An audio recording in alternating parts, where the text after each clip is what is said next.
French in the wind.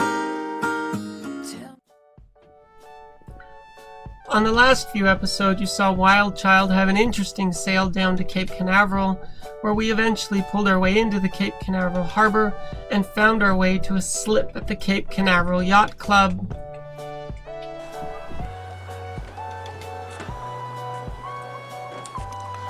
So WildChild is safely tied up in Cape Canaveral. It's a weird system here without docks. You just sort of float between four posts. WildChild looks like the baby here. Compared to a lot of the other boats, are much bigger. And with 5 feet of tide, it's difficult to secure your boat and not bump into your neighbors at high tide. But we found a home for a month. At least it's warm. Winter's not coming.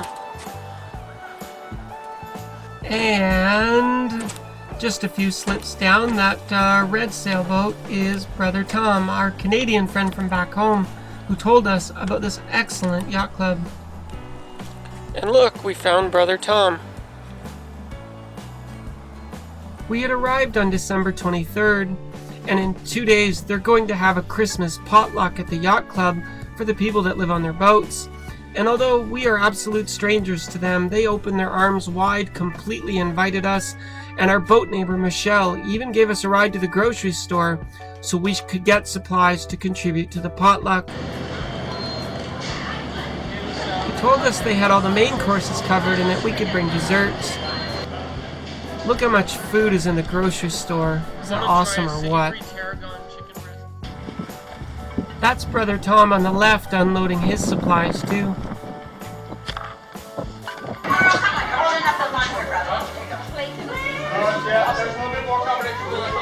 There you go. So my friend, you're going to be on YouTube one day.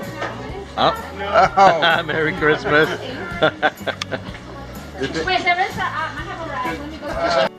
I miss and I love every single one of these sailors. Every single one is an amazing person.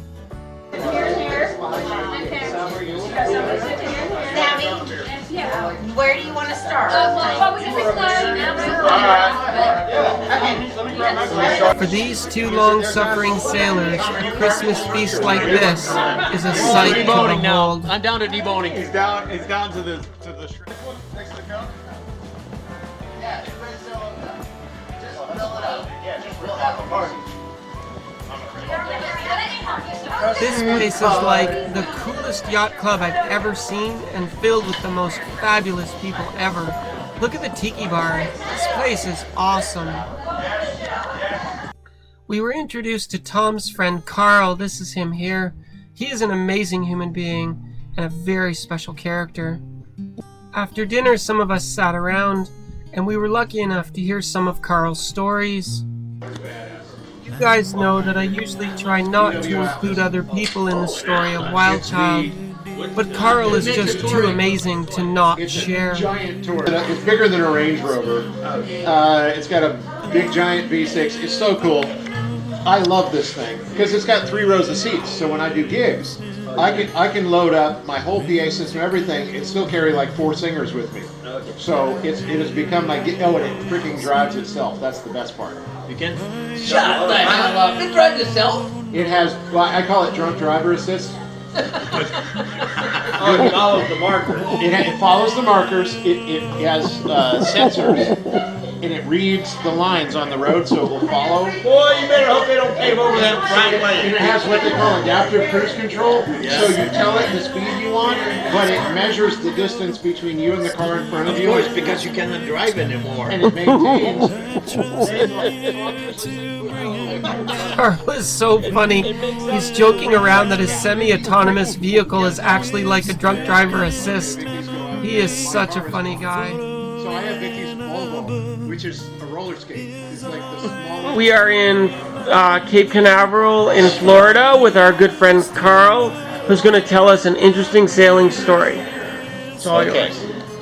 My most interesting sailing story was a passage from Bimini to Port Lacaya about 7-8 years ago, 2011 I believe. Beautiful weather forecast, no problem. I had aboard my daughter my buddy Eric, who is my age. He and I went to high school together, and his daughter, that might be my daughter there. Anyway, so there were 4 of us on board, father and son. It was our bonding trip.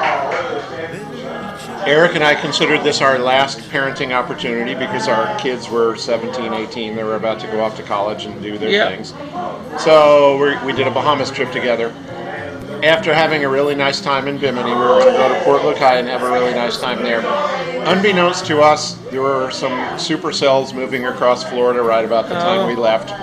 So about halfway between Bimini and Port Lukai, we were in 50 knots of wind and 15-foot seas.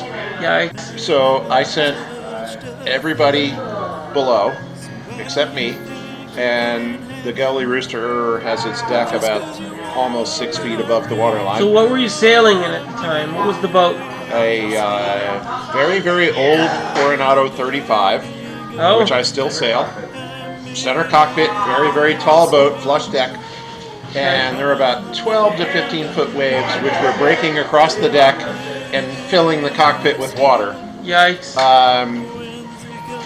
And I sent everybody else below, so they were all down there hurling a lot. And every time, it was 10 o'clock at night, every time I would hear a wave coming, I'd hang on to the upright because I knew the wave was going to crash in my face. And I spent all night long waiting for the nice warm Gulf Stream water to crash in my face because the rainwater was so freaking cold. And then somewhere along the line, my daughter, Caitlin, was wedged in between the galley and the engine room, and she looked like a rotisserie chicken. She was like this. She was in her happy place. And I went down. I would go do an engine check every hour because the engine was running. And I would check on the engine, make sure everything was fine, oil was okay, temperature was okay. And Caitlin looked like this. I told her she looked like a rotisserie chicken. And somewhere along the line, she fell asleep during this, and this went on for hours. Okay. She fell asleep, and she had a dream that I got washed overboard. So about, I don't know, 1, 2 o'clock in the morning, she came to check on me. I had taken so many waves in the face because of green water coming over the deck the whole time that I was almost blind. I couldn't see anymore. Oh, man. And Caitlin goes, "Dad, are you okay?" And I said, "Technically, yes, I'm okay. Don't freak out, but I can't see." So, oh, man. Autopilot can drive, everything's dialed in, we should be okay. I might need somebody to bring the boat into Port Lukai. Oh, man. She goes, "I'll drive if you stay out here with me." So I poured some bottled water into my eyes, trying to make so I could see again. And I stayed out there with Caitlin, and eventually I fell asleep about 4 o'clock in the morning. And the last thing, but still in the cockpit, but just still under the the Dodger. and by then the seas were calming down a little bit. Okay. And I woke up, the sun, I had no idea when I fell asleep, probably 3, 4 in the morning. I woke up, the sun was just coming up, seas were down to like 6 feet, and we were pulling into the Bell Channel at Port Lukai, and Caitlin drove the boat all the way in. And your baby girl. My baby girl, she's not a baby, she's 6 feet tall. But she did it. And at that moment I said, my little girl's a sailor. And and the fastest period of a great time. How big were the seas at the worst? 12 to 15 feet. Oh, so washing the boat. Oh yeah. No, like the boat is getting washed. Our deck is, in flat water, our deck is 5 feet 8 inches above the water line. And we have in about 6 feet above that, we have a hard top, and waves were breaking over the hard top. So it was. What was the interval of the waves? The interval? 10, 12 seconds at 15 feet.